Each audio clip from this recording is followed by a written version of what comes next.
benefit concert might be one of the biggest scams in disaster fundraising history. And as usual, I'm bringing the receipts. First off, according to reports, the FireAid benefit concerts raised over $100 million, supposedly for LA fire victims. But since then, residents have been asking, where did all the money go? Welcome to the Jimmy Dore Show, everybody. Keaton and Kurt in for Jimmy while he is on the road. All right, let's turn our focus to the great state of California. James Lee has a scoop here. For months, LA fire victims have been asking, where did the $100 million from FireAid concerts go? I followed the money, and it leads to a shadowy nonprofit called the Annenberg Foundation. Let's just say the rabbit hole gets dark fast. So let's hear from James Lee. He's like the first world problems version of Ian Carroll. You know, he investigates things that are like he investigates things that are like slightly less severe than what Ian Carroll looks into. Yeah. Yeah, but a little less spicy. A little less spicy, right? Exactly. So here we go. Concert might be one of the biggest scams. This benefit concert might be one of the biggest scams in disaster fundraising history. And as usual, I'm bringing the receipts. First off, according to reports, the FireAid benefit concerts raised over $100 million, supposedly for LA fire victims. But since then, residents have been asking, where did all the money go? $100 million raised for residents, community things, and funds that are supposed to help with the Palisades, and there's no accounting or where the money went. They're not telling anyone. Let's figure this out. So, according to the FireAid website, it says that all direct donations will be distributed under the advisement of the Annenberg Foundation. According to the IRS 990 form, the Annenberg Foundation is a 501c3 based in Conshohocken, Pennsylvania, in this lovely office building. One massive red flag right away is that only 33% of their annual expenses goes towards actual charity programs. The rest goes to administrative costs like executive compensation. And if you look at the numbers, they treat you pretty good over there, starting with top dog Cynthia Kennard, who's making $750,000 plus another 6 figures in bonuses, which is basically almost 7 figures just for one person there. Here is Cynthia. So that's actually a little better than I expected. A lot of these nonprofits are even worse than that. Yeah. No, I know. I don't donate to anything because most of them are. That probably sounds kind of high. Right. Yeah. I was actually a little surprised that it was 33%. That honest? Yeah.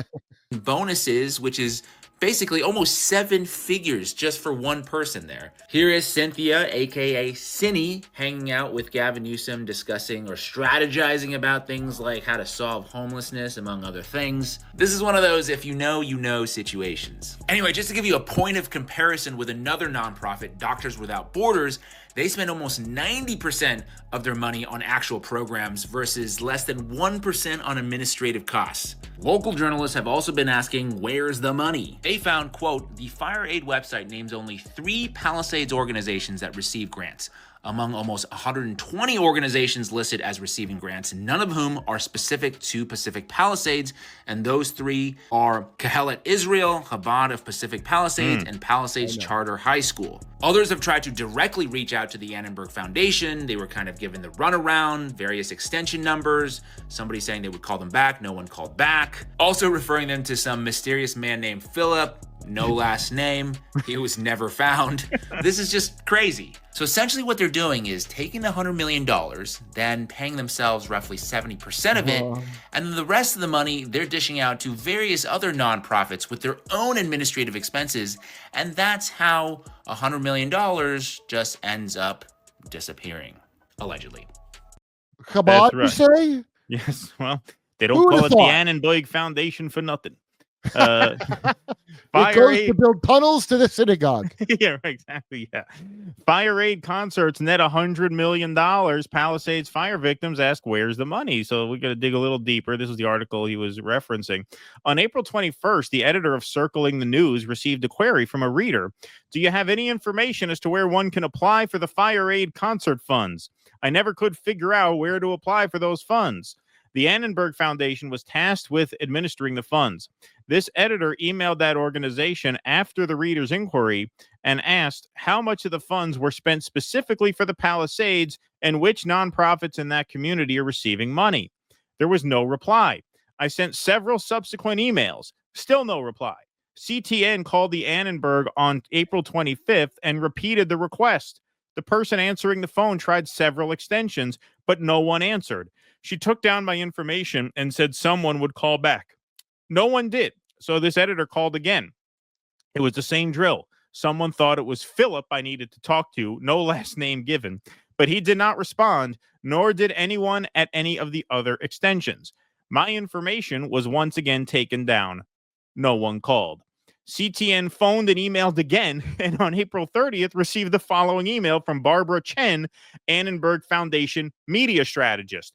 With apologies for the delayed reply, I want to provide you with details published previously by FireAid RE Grant Making. For further information, please contact Chris Wallace, Chief Communications Officer. CTN replied, "Thank you for responding. It's easier to get a meal in Rafa than to get some aid out of this fire concert." It sounds very similarly run. Very similarly run. Yeah, exactly. I had gone to that website and saw the assortment of nonprofits that had received grants. It seemed like Pacific Palisades was mostly ignored or forgotten, which is why I reached out to the Annenberg and asked specifically for the grants awarded. Many of the nonprofits receiving money, such as the People Concern or the St. Joseph's, do not help Palisades families. I saw that the Chabad, whatever the hell that, something Israel, K something Israel, whatever it is, Metro YMCA, LAUSD, and Palisades High received grants. But what about the Palisadians who lived in apartments on rent control, or the nearly 700 people who lived in the mobile home parks who received no aid? What about the middle class who might have had high mortgages, lack of insurance coverage, lost all of their belongings, and have no money to rebuild their property? And these people have either had to rent, borrow, or buy furniture, and that includes dishes, pots and pans, bath rugs, towels. Of all the grants awarded, which ones targeted Pacific Palisades residents, and why were individuals not considered for fire aid? Because you want them the hell out of there and not to rebuild their lives? Could that be why?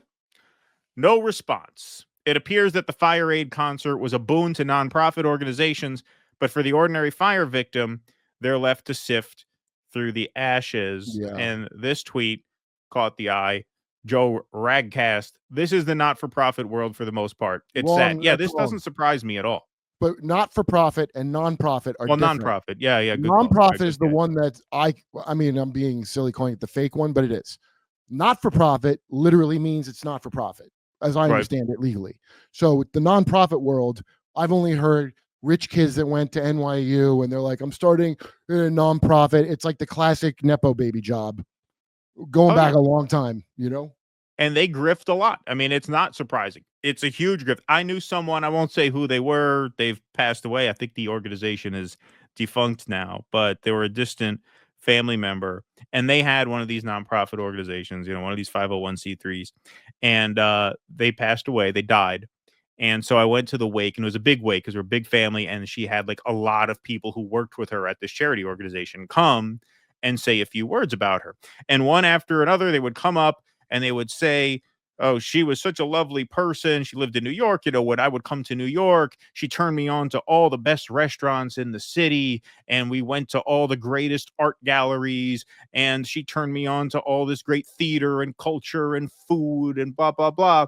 Not one of them, not a single one of her colleagues at this charity organization at her wake had a word to say about any of the good work that the organization did.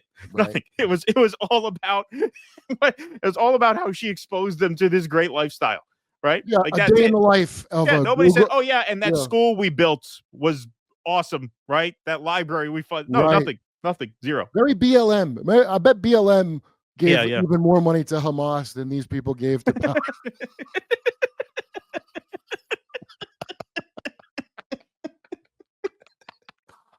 That's funny. Yeah, no, does not surprise me at all. It really doesn't surprise me.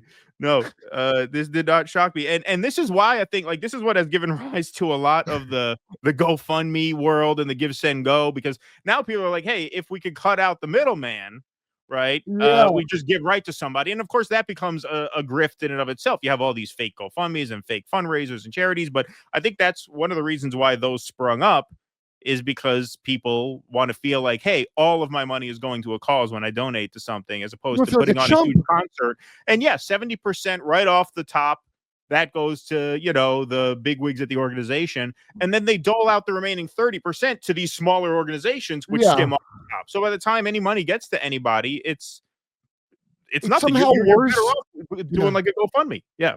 It's somehow worse than, you know, when we sent those weapons to Ukraine and CBS had to pull their interview where it turns out only 30% of the weapons went to the actual people that had to fight.